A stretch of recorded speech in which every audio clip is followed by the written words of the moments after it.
Y'all didn't even ask me if y'all wanted all these people looking at my coochie. But boom, push, push, push. Oh, he's here crying. Wow, baby, the needle is this fucking big. No, ma'am. What is up, y'all? Thanks for tuning in. Before we get any further into the video, be sure to subscribe to my channel and turn on post notifications so that you're notified every time your girl posts. I better find your loving. I better find your heart. I better find your... As y'all can see by the title, y'all, we're doing another story song and I'm so excited. Anyways, y'all, so this is gonna be a story time, and it's also gonna be, I'm gonna be answering some questions that was in the comments just to clear a little confusion up. So yeah, let's get started into this story time. Okay, y'all, so this is kind of gonna be like me summing up what happened after I ended that other video. So like I was saying, y'all, in the other story time, my relationship with my mama was like, when we were pregnant together, that's the best. Like, we were spending quality time together and it just made us really close. Like, we was doing these classes. Like I told y'all in the other story, it was a lot of resources for me because all you had to do literally back then, I don't know if it's the same still now, but I would like take classes and they would give me like babe coupons. And if y'all don't know what the babe story is, I don't know if it's just an Indiana thing, but they give you like coupons. You could take them to the store and you can get like a stroller, you can get a pack and play, like it's like a little crib, you can get Pampers, you can get bottles, all of this other stuff. So they would like give us babe coupons, or some would give us a full-on crib. It really just all depends. Your girl was a money go-getter. Like, there was not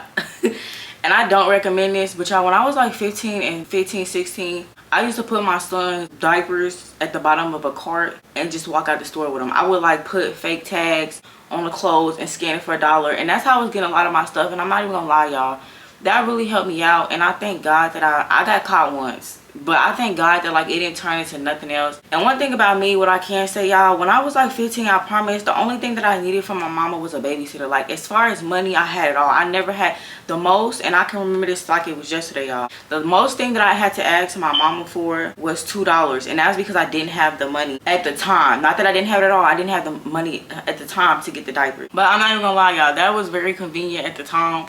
And after I got caught, it took me a while to stop. I don't know, I'm really hard-headed.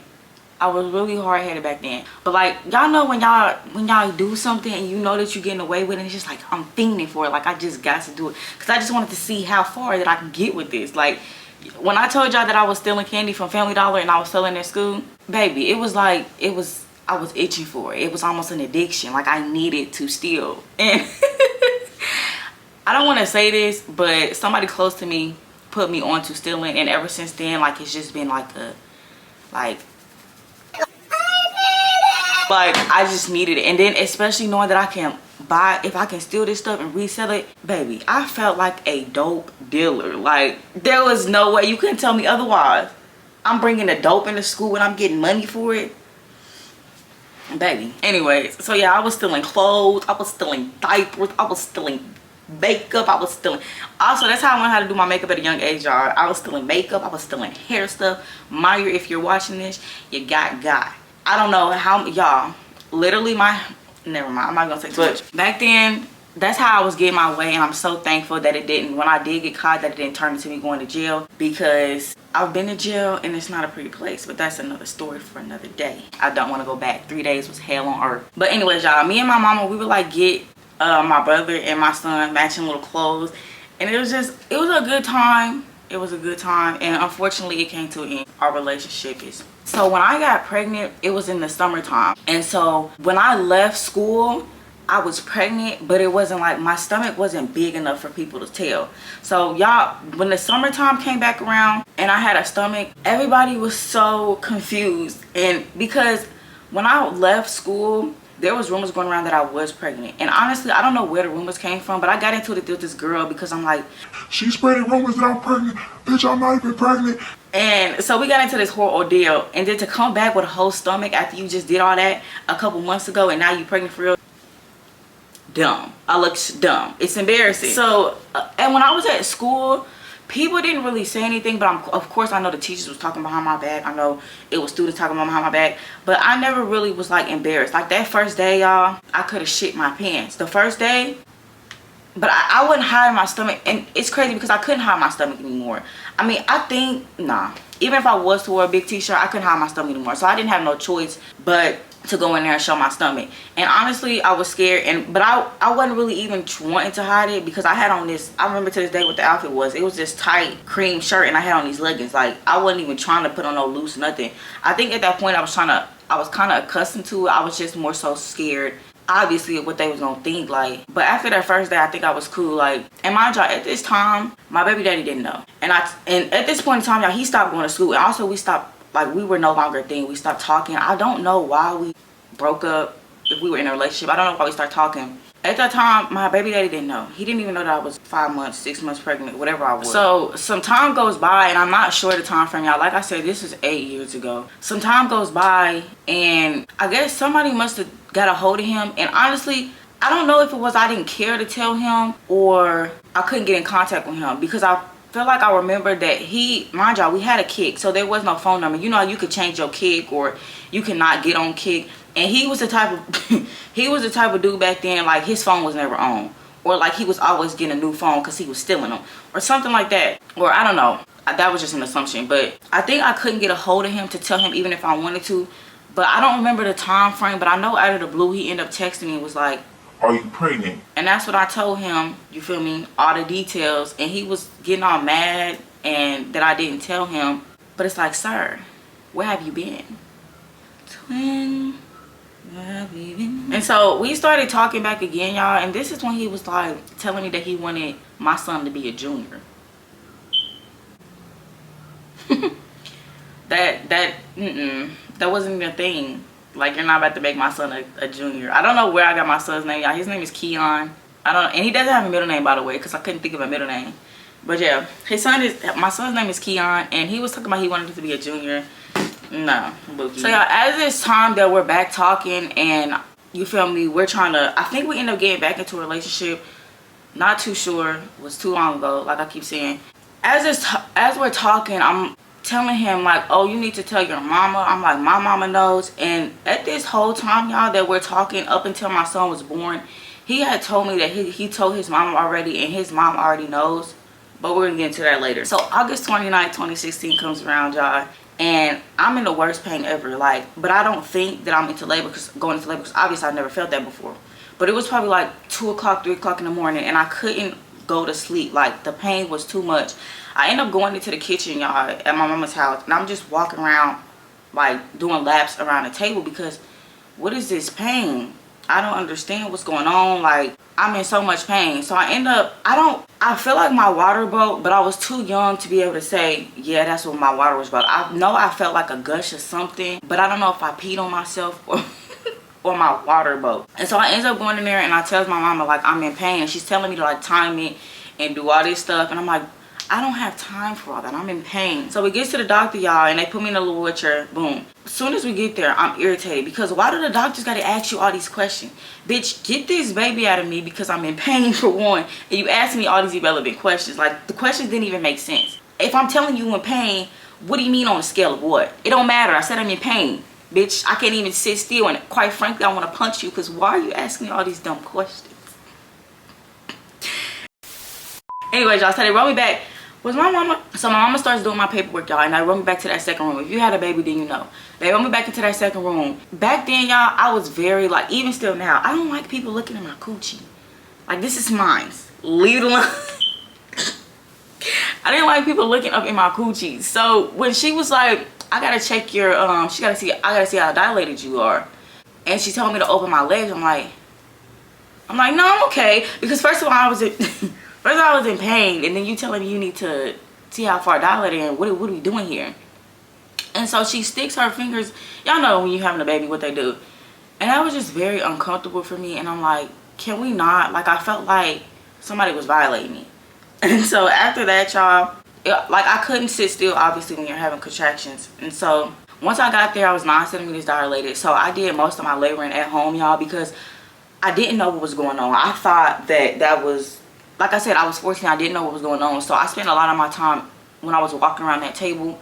I spent a lot of my time, I spent a lot of my labor at home, because I didn't know I was about to have my son. I didn't know that was me going into labor. So boom, we get to the room. They hook me up, obviously. Before even going into birth, I already knew that I wanted to have a water birth, because I felt like it was gonna, like, calm me down. It was gonna soothe me, obviously. So that was already something that I had in the works. So I get in there, they hook me up, boom. They asked me if I want an epidural. That was a no off the top, y'all. I don't do needles.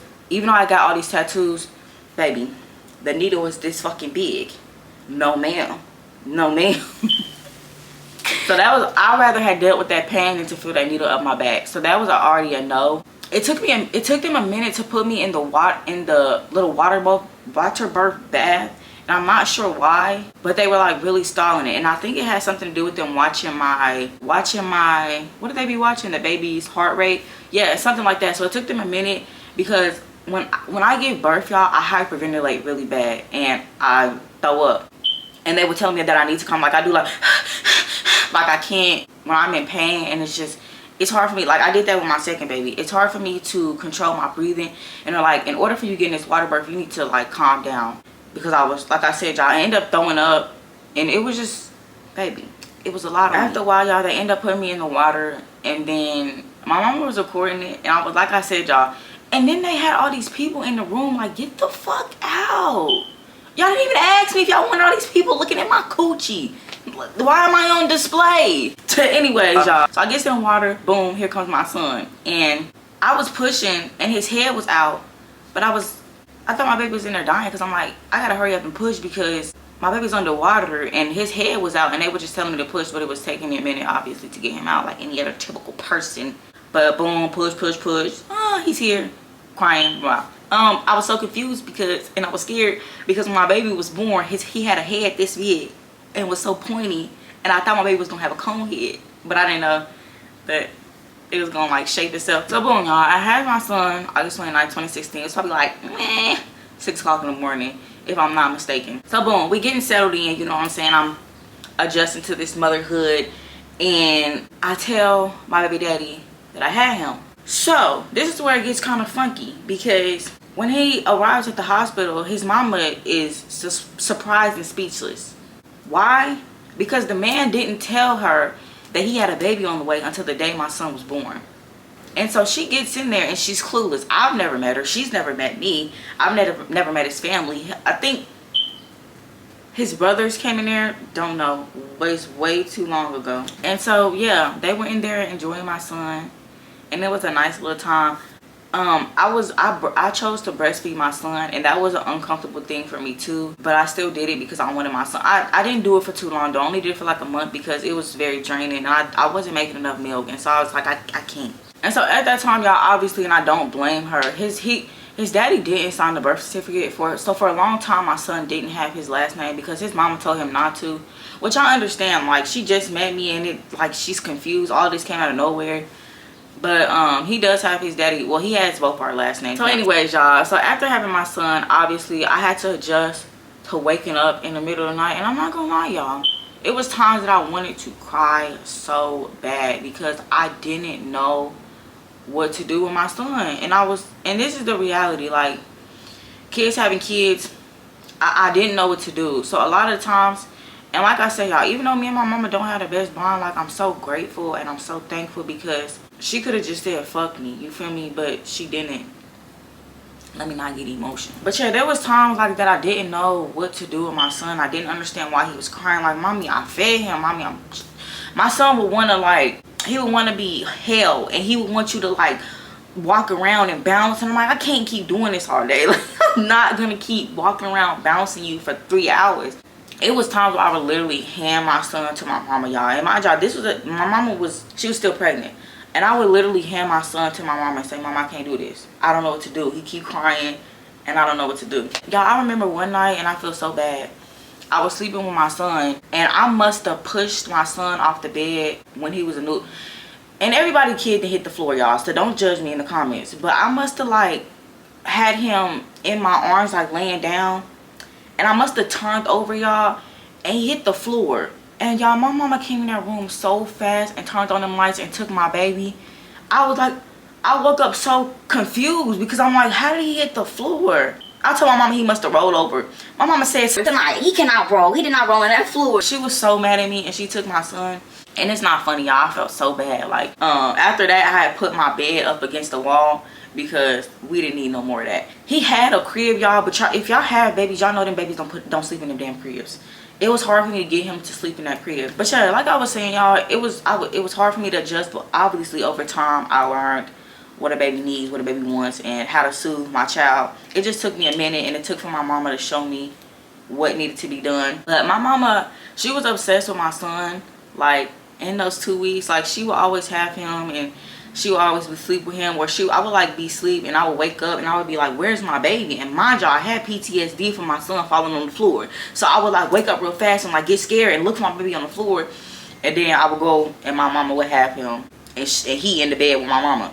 So at this time, y'all, and like I said in my last story time, it took my baby daddy a minute to come around. So what happened was, he started at the time, like he started when I first had my son, he was there. It wasn't until like years later he started to be absent, and then he came back around. I will never know why that happened, and I'm not going to question it because it is what it is. He's present now, and that's all that matters. But visitation, like when he would come to see his mom, when he would come to see his son, my mama was not with the funny stuff. She's like, y'all not having no kids again, we're not doing that. So in order for him to see my son, my mama would make us sit in the living room, and we would have to sit on the couch, and like she was like being a security guard. She would walk back and forth and make sure we wasn't doing nothing crazy, even though we would still sneak a kiss from every now and again. So yeah, we was together at that point. Yeah, being hot. You know, being hot. So yeah, that's how he would see his son. His mama, like when he was first born, his mama had bought like a trunk full of diapers. It was like newborn 1, 2, 3, 4, 5 up until the end. So she would bring like snacks every now and again. Like she would always make sure that he was cool, which I'm grateful for as well. It wasn't until he was around like 3 years old, even before that, or maybe when he was 2, that's when like, oops, that's when my baby daddy, I just said his name, that's when my baby daddy like completely disappeared and like nowhere to be found. And like I told y'all, when we was younger, he would always change his number, or he would get a different kick. That's how it was even when he was older. Like even still to this day, I never know which number is his because he's always getting a different number. Also y'all, let me just tell y'all this. Even after having my son, it was one time that I snuck my baby daddy back in through the window. Talk about hard-headed. Yeah, that was me. And I got caught that time too, because my mama told my baby daddy's mama, and she was like, oh, I was looking all over for him. I'm just glad that he was over there somewhere safe. And my mama got so mad because she felt like that wasn't the right reaction. Like you should be like getting on your son, the being happy that he's over here. That night, y'all, he had ended up trying to steal his somebody's car to come see me. Talk about dangerously in love. So we thought. I don't know what type of funky shit we had going on. Sometimes when my mama, like when I would be alone, I would like walk an hour to his house sometimes in the dark for a man. I ended up getting with the dude that I lost my virginity with, and that happened over Facebook. Somebody had asked in the comments, how did we rekindle?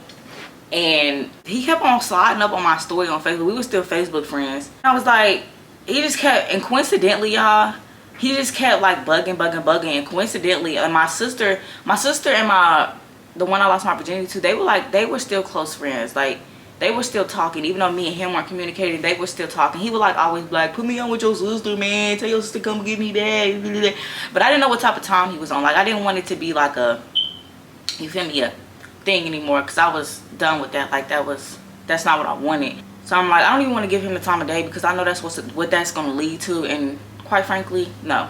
I remember this day like it was yesterday, y'all, because this was like years ago, or 4 years ago. We was supposed to go to the fair, y'all, and then it started raining. And so literally I was dressed and looking cute, thinking we about to go to the fair. So I'm like, man, I just got dressed and cute for no reason. I'm like, I need something to do. I'm bored. Let me play with this nigga. And so I ended up talking on the phone with him, because I'm like, let me just show this nigga what a bad bitch I can be. Anyways, y'all, I ended up FaceTiming him, and ever since then, like not ever since then, but ever since that day up until obviously it ended, we were like on FaceTime every day and texting every day, and just one thing led to another. We ended up moving in together when I was 17. He was like 19, and then that's just how that happened. I'm trying to answer questions. So somebody said, where did you work that allowed you to bring your baby? So at the time I was working at Cinnabon, y'all, and it wasn't allowed. I had a good relationship with my manager at the time, and she just was okay with it. It was a small, like, it's Cinnabon. If y'all know what Cinnabon is, it's like a small bakery, like, and it was inside a mall. And like I keep saying, y'all, I thank God for that, because had I wouldn't have been able to do that, how would I provide for my son? And you don't typically know people that can bring their kid to work. But it was like, how was I? God. Somebody said, I'm 22 with a 1-year-old and I want to drag my baby daddy. She said, so how's your relationship now? Because when is this shit going to get better? So honestly, y'all, our relationship is good. And the only reason why it's like that, and this goes with anybody, there's no feelings between me and him. Like, we know that it's over and done with, y'all. It's been so long. Like, that's over and dead with. I've been with a whole 2 other people since him. So, and he then been with a whole who knows how many people. So there's no feelings involved. And so my baby daddy, like, he's very, it's times where he'll go out off on me and get out of body and I had to, nigga, who you talking to? We not 15 and 16 no more, 𝒎𝒂𝒔, I will beat your ass. Okay, it's times where he'll get out of body like a typical person, but like, he don't hold that grudge. Like, he won't speak. It's not like up and stuck, like it ain't beef. So like, when I drop off my son, y'all, he'll wave to me. Or like, yesterday was my birthday, he's told me happy birthday. Or like, he'll just check on me, like, hey, how you doing? Stuff like that, like how it's supposed to be. So it's no beef between us. He's cool. I don't have no issue with him. Like, and then really there's no reason for us to talk unless we're talking. Sometimes, like, y'all, my son's 8, so I'm trying to like adjust to a 8-year-old. It's a little bit different because he goes back and forth with his daddy now. So raising him when he's being raised differently with his daddy, it's kind of hard because I'm a little bit more stern versus his grandma. His grandma's not so much stern. She's kind of like, like throw it over her shoulder. And then, so when he comes over here, I feel like he think that I'm the bad person, like I'm the bad guy because I enforce rules. Like, and so it's kind of been, it's kind of a struggle now having to raise an 8-year-old because his mouth is very smart. And I try not to take it personal because I know I'm not the only one going through this. I know this is typical kids behavior, and I know even when I was his age, I had my times. So I try not to take it personal, but it's also hard to not take it personal when the stuff that your son is saying, like sometimes he'll say, oh, my daddy does this and my daddy does this for me, but little did my son know, like, I was walking in the snow pushing you in your stroller with your diaper bag, my book bag, putting you on the Indigo bus. Somebody said, if you're back cool with your mom, you should have her tell how she felt in the moment. I don't know if I'm gonna be able to get my mom on the video. I feel like she would be weird and then it would make me mad. But I'm gonna y'all know what I want to do? I just asked my baby daddy the other day if he can get on here and he can share his experience with it being 8 years later. I asked him to be on a video with me, but he's probably not. So yeah, that's pretty much it. I feel like this story time, this one was kind of all over the place, but it was because I had wrote down stuff in my notes that I like wanted to say that I didn't say, and so it was kind of just like a bunch of different events. But if y'all made it to the end of this video, thank you so much for watching. Comment down below any other videos y'all want to see relating to like anything. I do vlogs, like my daily life. My kids, if y'all watch they're not really in my vlogs because I don't know, I just kind of record my daily life and whatnot. But anyways, comment down below videos y'all would like to see, and if y'all made it to the end, thank you so much for watching. Make sure y'all like, comment, and subscribe. Like I told y'all, I really had fun doing that first story time. I feel like this one wasn't really too much of a story time. It's kind of like a filling in the gaps from my first story time. If y'all made it to the end of this video, like I said, thank you so much for watching, and until next time, y'all, peace.